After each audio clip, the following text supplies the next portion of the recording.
Alright everyone, we start off today talking about the incoming recession news. It's pretty much assured that it's going to be announced. If the White House's own COPE posting here, an official White House release, by the way, link in the description, read it for yourself, but I'll read it verbatim because it's hilarious. If that's any indicator, they are expecting that we are now in a recession. Recession is generally defined as 2 consecutive quarters with negative GDP growth. Of course, this compounds. If the number happens to be higher than the prior quarter, it's even worse. Even if it's lower, though, it could be tacking more or less linear.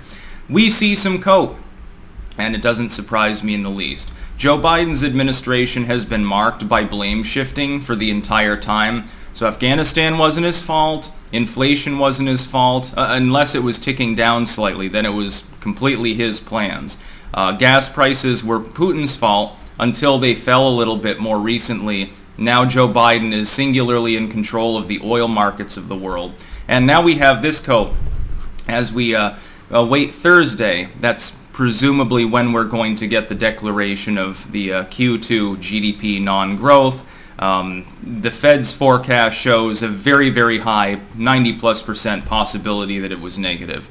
It could be worse than the Fed's forecast. To be clear, the decline of the U.S. economy could have picked up pace. We have no clue whether that'll be the case. I'm going to read this verbatim. This is from whitehouse.gov. This was their release the other day. What is a recession? While some maintain that 2 consecutive quarters of falling real GDP constitute a recession, that is neither the official definition nor the way economists evaluate the state of the business cycle. Instead, both official determinations of recessions and economists' assessment of economic activity are based on a holistic look, nice buzz term, at the data including the labor market, consumer and business spending, industrial production, and incomes.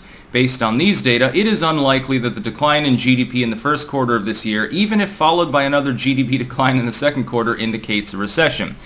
Oh boy, what a goddamn COPE post. First and foremost, no, that is not the official definition of a recession, because there is no definition of a recession. It's an entirely malleable term, but that is the term that's used in common parlance. It's what will be reported presumably on Thursday and for days thereafter.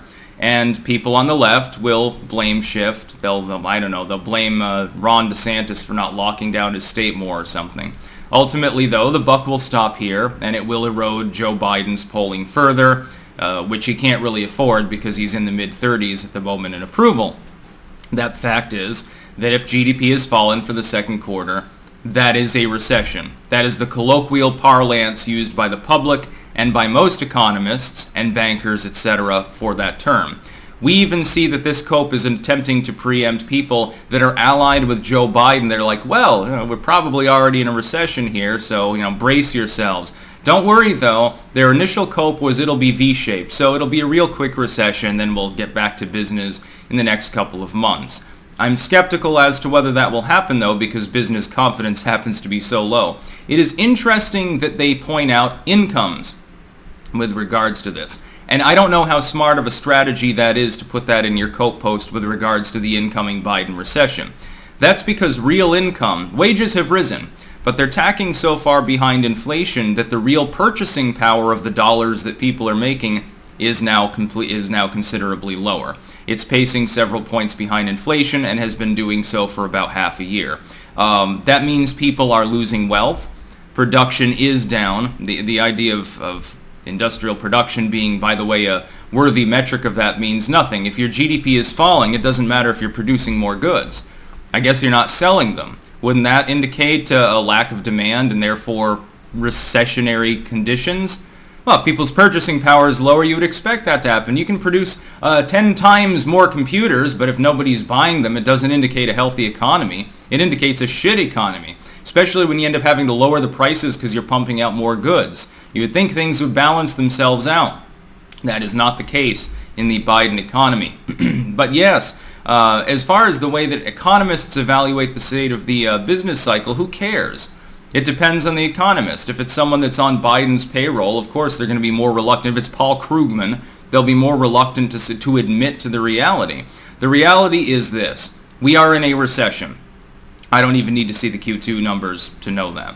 there's a 90+% chance that we're in an official recession and a 100% chance that we're in a Biden recession anyway.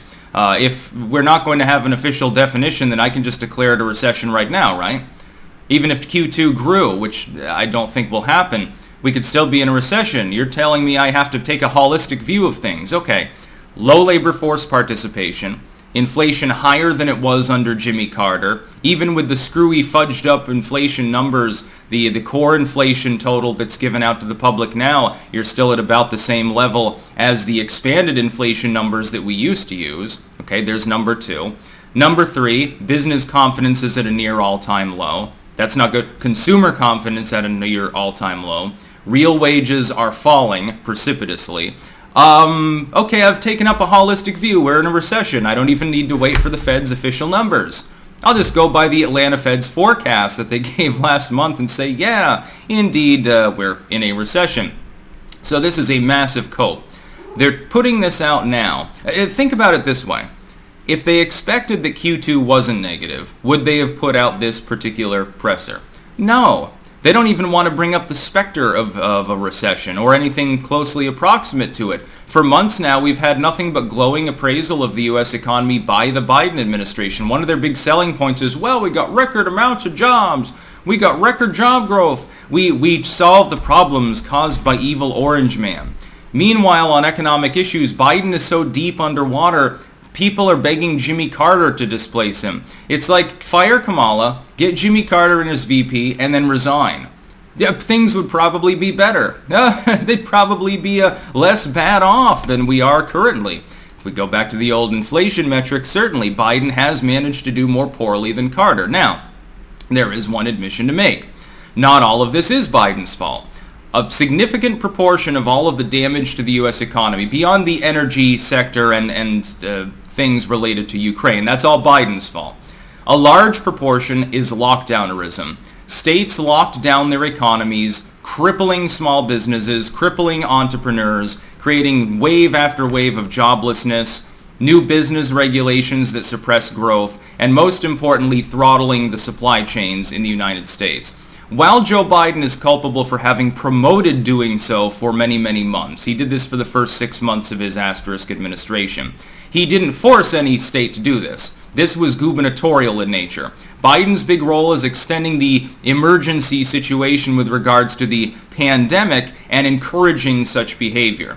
By the way, he began openly discouraging it at the beginning of this year. There was a reason that he began to do that. Well, the economy's not doing so hot, man. Hey, fat, quick, open up your states. We need to relieve these shipping problems. Did you see that he was also taking credit for that? Oh, well, the backlog at the ports is only 30% of ships, or some insane number like that now. It was higher before. We've lowered it to 20%. You still got a backlog. More than a year on, by the way, after opening up most of these ports.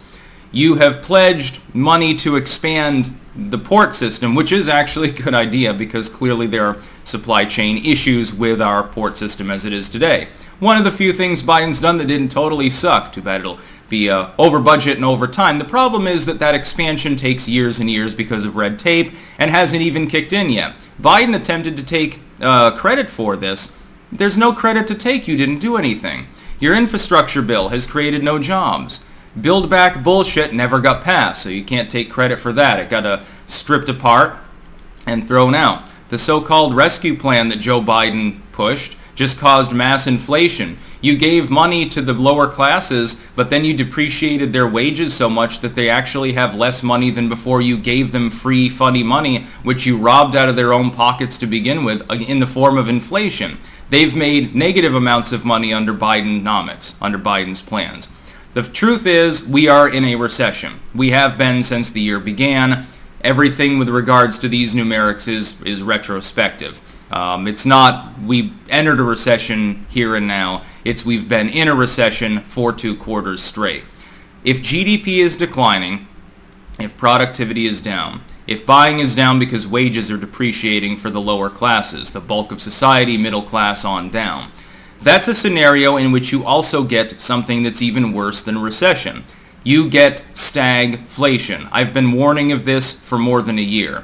What you end up with is people buying less, Businesses produce less and lay off workers, and then unemployment begins to rise. We're seeing a foreshock now. A report came out 2 days ago talking about new jobless claims beginning to inch upwards, talking about labor force participation beginning to drop. These are foreshocks of stagflationary conditions. If you thought the 1970s were bad, those of you who are over 60 roughly at this point will remember those times. It will be worse. In some parts of the United States, arguably, it already is. And the gas prices are higher as well. Again, adjusted for the inflation rate, or rather the devaluation of the US dollar. The fact that there's a temporary lull in gas prices is helpful in some cases for some people, except that the middle class had already burned through a lot of their savings in order to pay for your Biden-inflation, and now you would have to have a prolonged deflationary cycle with extreme healthy economy. You'd need 2017 on steroids for half a decade or more just to absorb the damage you've already done. If Trump gets reelected, and I hope that he is, he'll spend his entire presidency just making up for lost time. He'll have to focus on other than economic issues and just let that slowly repair itself and hope that the next person that comes along is still trustworthy on the economy and isn't somebody like a Joe Biden who clearly doesn't know what he's doing. This is the ultimate cope so far in the entire Joe Biden presidency. It doesn't get worse than this. No sane White House, if it thought there was any chance of it not being a recession, would try to get out ahead of it a few days beforehand, putting out a Sunday presser saying, well, even if Q2 growth is negative, hint, hint, we're expecting it to be, or we wouldn't be fucking saying this right now, even it's not really a recession. Some economists disagree on what a recession means. He's going to get hammered, and some of that hammering is going to come from left-wing media. You watch what happens as of Thursday. There will be a slew of news articles, 48 hours roughly, thereabouts, hammering Joe Biden. The right wing will talk about Bidenomics. The left wing will say he didn't do enough. This is the problem of not passing the Green New Deal. Liberal groups will attack him. They will subtly suggest that maybe it's time for Joe Biden to fucking fuck off, to step aside and go sundown on a ranch in Delaware somewhere and let somebody else take the reins because we can't do this. Oh my God, we're going into midterms. Now we're in a recession. Holy shit, we're going to get our asses handed to us. If ever there was a reason to believe that there's the possibility, however vague, of the GOP making more than 2 or 3 pickups in the Senate, it would be an official recession declaration. And there's no reason to believe that Q3 will be demonstrably better. And you will get that news, helpfully, not that long before the midterm elections. That's about all. Peace out.